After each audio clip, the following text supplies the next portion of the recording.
It's a pleasure today to have our first guest, Sofia. Welcome. Hey, Thank you Sophia, guys so welcome. much. Sofia, tell us about your experience with the orchid. Growing up, I had a very black and white view of the world, that there was either right and wrong. And I was, I guess, on a scale of like spiritual to atheist. I was like super atheist. I didn't believe in anything. I just took everything as this is the way things are, this is the way things are going, and my mind could not be swayed anyway. I would say that towards the time that I moved to London for my master's, I started noticing more coincidences that not necessarily could be explained. And not to say that I'm superstitious or really cautious, but these coincidences have led me to open my perception to other experiences and other ways of life.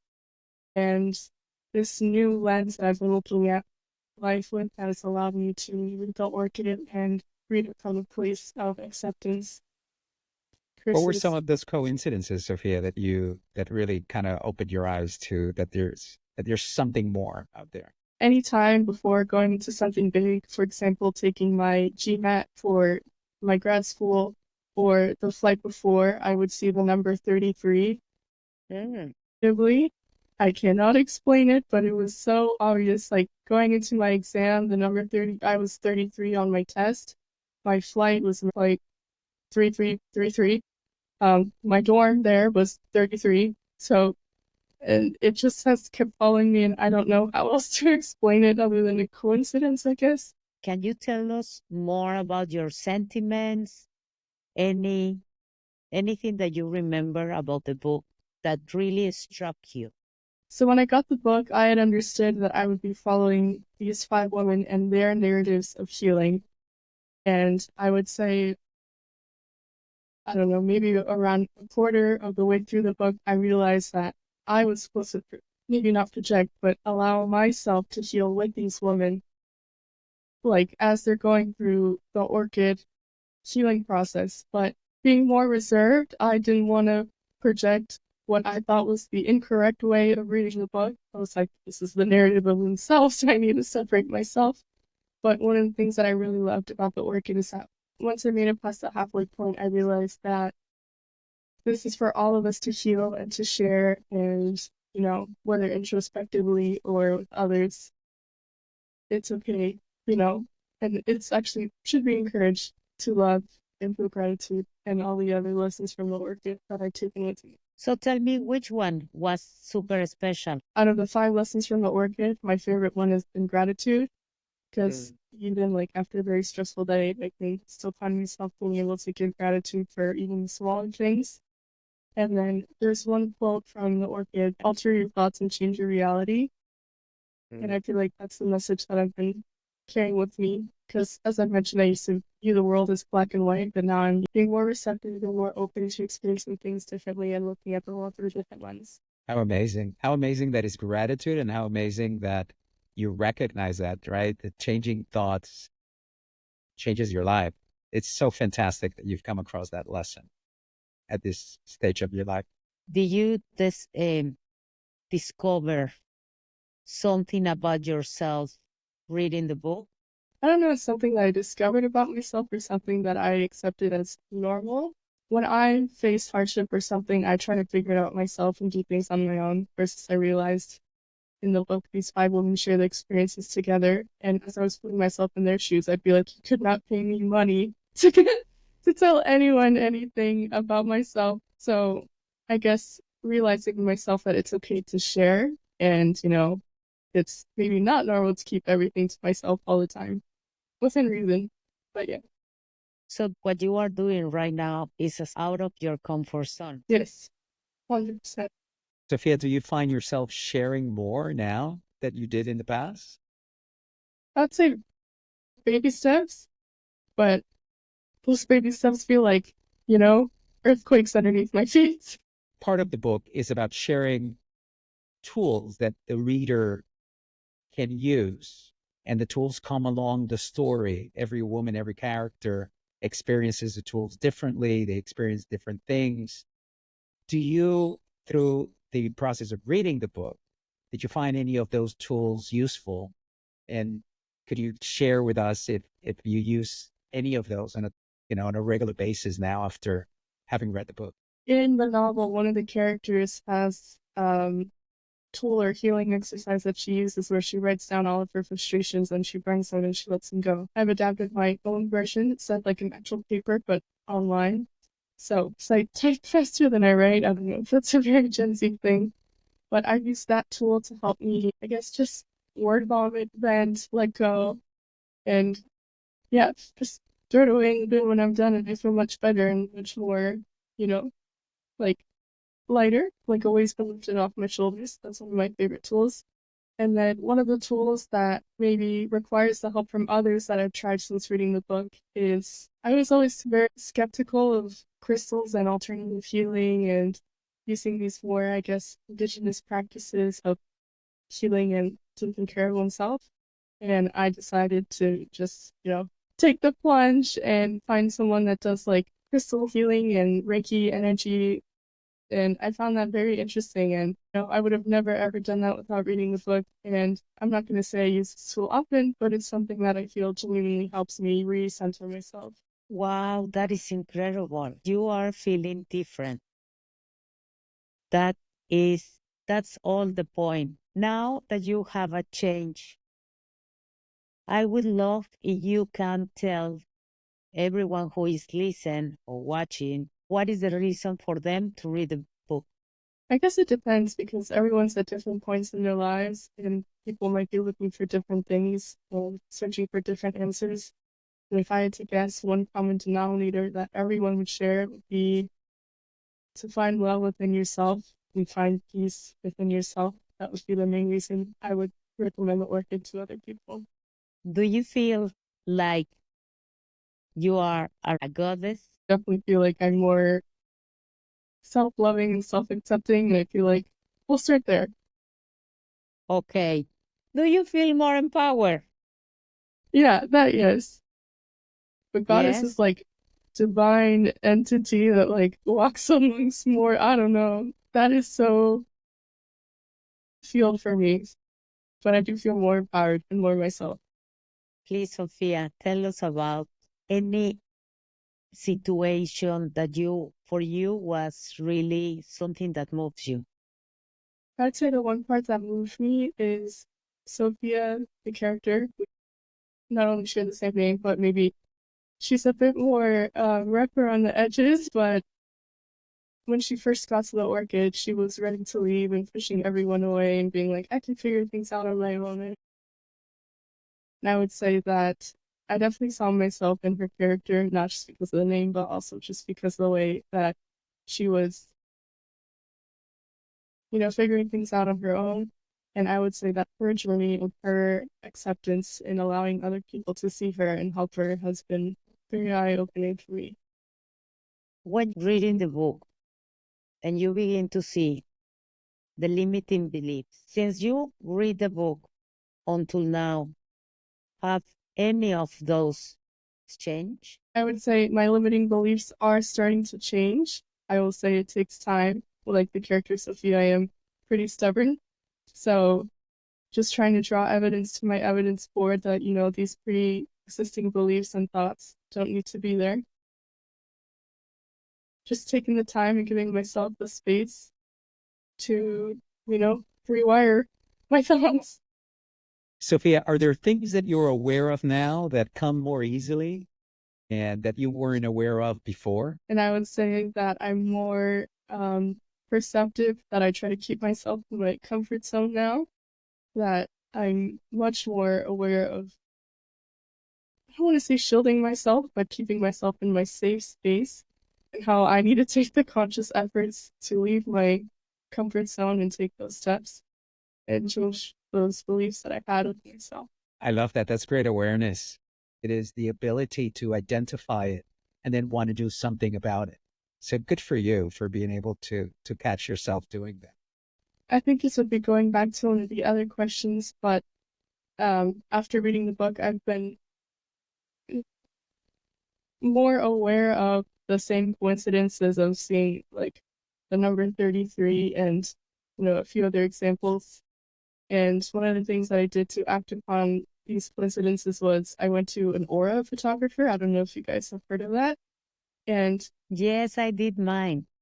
that's very cool. I guess in the beliefs I had of myself prior to going to this aura photographer was that I saw myself as very calm, pensive, centered, what I would believe is the color blue. And I got neon orange and neon green, just completely different, but just being aware of what I thought of myself previously and allowing myself to see myself in a different light. So wait a minute, So, Sophia. What I'm hearing is after reading the orchid, you went to a crystal healer Mhm. and to an aura photographer.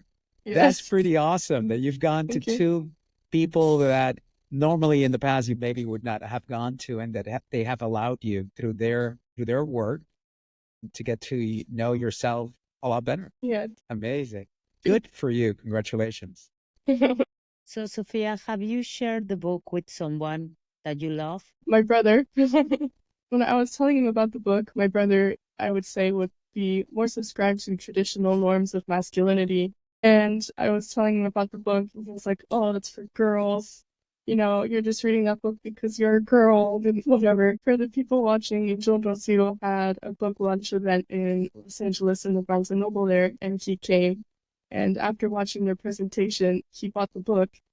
And after buying the book, he was sharing with me of how she had never heard of these different methods of healing, or how women are allowed to share amongst themselves more than men, and why that is, and his experiences while reading the book. And just seeing him, because going from the headspace of thinking that, oh, this book is for girls and the cover is pink and it's flowers, to him actually accepting it. It's very nice to see. What a wonderful story. And how great that you were able to share with him and that it's also caused some change in him Yeah. itself. Wow, so now you have a common vocabulary between you guys to really describe some things. I don't know, can you give me an example? I don't know that we necessarily will say, like, I'm feeling aware that I'm experiencing this emotion right now, but we'll definitely be like, okay, I'm annoyed. I'm gonna take a second to myself, regroup, and then come back, which previously did not happen. So, When we wrote the book, we didn't know how it was going to impact people. We knew how our changes were impacting us. But to know that in two siblings of your age, that there's a change in the way in which you speak and maybe address something, that is absolutely fantastic and so, so rewarding. So thank you. Thank you for sharing. We can act different. We can learn how to forgive ourselves, how we can make a different connection together. So it's more about that. It's like we are in the beginning of something. For example, for me, all this knowledge has been a rearrangement of who I am, like a mother, like a boss, like a wife, like a friend, like everyone has made me be a different person. For example, I have a saying that what happened 2 minutes ago doesn't matter anymore. Really. Like if I continue to carry what happened 4 minutes ago, 2 minutes ago, is like we are losing the opportunity for what we are really living right now.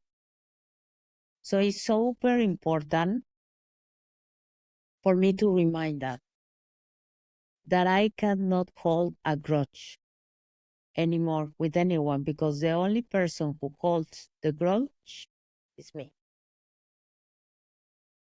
So that's why I was asking if, now that you know that the rules are more flexible, are you playing your game different? And yes, you are playing the game different, and that is Definitely. amazing. yeah, I wasn't expecting when I got out of the orchid to happen. I was expecting the same black and white perspective that I entered before reading the book. I guess it's a word up to myself and others who are reading the orchid to just be open to the pages and what, these five women have to say in their stories. If all the treatments that they receive, which one is like I want to try that one? I would say healing through movement and the dance session that they had together. I think that one would be really lovely to experience. Sofia, do you have a question for us? You guys had mentioned that you wrote this book because you did a course on spiritual psychology, and how at the end of the course you both decided that you wanted to share your knowledge from your studies. And I would ask, what has been the most profound thing you have learned in your study that you included in the book for each of you, and why? There are two particular things that really moved me and that I remember I took away and changed my life, really. The first is the understanding and the belief that everyone is doing the best that they can at every time. And that if they knew better, they would do better. They simply don't know. And so sometimes when we ask or we expect people to like, why didn't they do X or Y or Z? The truth is they didn't think of it, or they weren't thinking of it at the moment. So they gave you the best that they could at the moment in which it happened. So that one is really profound, because if you start accepting that and you incorporate that into your life, it really can change and transform the way you look at the world.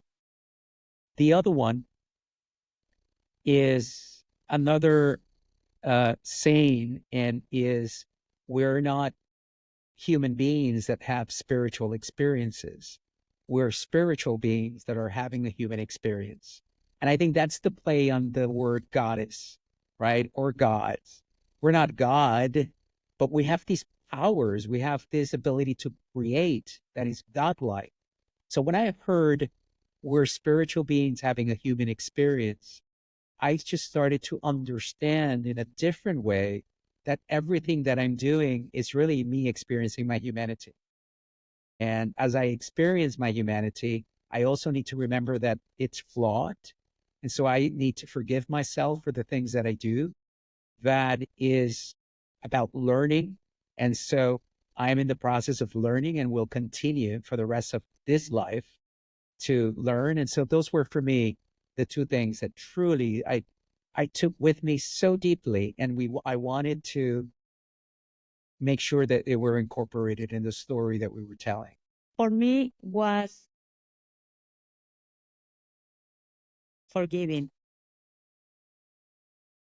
Forgive myself and forgive others was like a bravo, bravo, it's possible to do it. Wow, and I don't need to carry so much. So in the moment that I was able to let go the pain that I was carrying with myself, in that moment was, oh my God, everyone needs to understand that this is available for everyone to experience. So now, every time that someone reads the book and they get it, for me, it's like, huh, do you get it? Yes. And it's like, right? It's so incredible. That's why we are putting all these resources, time, effort to for more people to get. Thanks I so much. love I love as you're saying that, Rocio, because the energy and the positivity and the happiness really came through as you were saying that. And many people don't know this, but we began this journey of shifting, of transforming ourselves, began because Rocio was looking for forgiveness and I was looking for purpose. But really, she began before I did. To hear you say that now that you found forgiveness, it's, and to see your smile, it's really like an incredible reward, let alone all the other conversations that we're having, like the one we're having with Sofia. But it's really beautiful to watch. So thank you for sharing that. Thanks. Yay! I want to invite everyone Hey, to the it's a party. party. It's a party. Come and dance with us. Someone told me yesterday, you know, Pixar tell us already in Monsters Inc. Instead of screaming, it's like when you laugh, the energy is bigger. So I didn't get it at the beginning, but now It's like a get it, is laughing, is through joy, is through love that we are really incredible. Let's party. Let's party. Sofia, thank you so much for being with us, for sharing of yourselves, for being vulnerable, for reading the orchid, for wanting to tell others about it. It's such a pleasure and joy and just absolutely wonderful to have you in our lives. Thank you guys for creating the space for not only myself, but for others to share, for hearing me, for being receptive, and allowing me to share with others. So I'm very grateful, and thank you guys both for being in my life and the lives of those that I care about. You're very loved. Thank you, Sofia. Rocio, could you tell our listeners and our viewers where they can find us? No, we have an expert here. She can tell us where to find us. You can follow the Orchid on any major social media platform, Facebook, Instagram, TikTok, and YouTube. To find the book, you can check out theorchidbook.com or any major book streaming platform, Amazon, Google Play. And yeah, if you want to hear more about the authors, be sure to check them out on their socials as well. Yeah. Spoken like a true pro. Thank you so much for listening, for watching, and we'll see you soon in our next The Orchid Diaries. Take care. Thank you.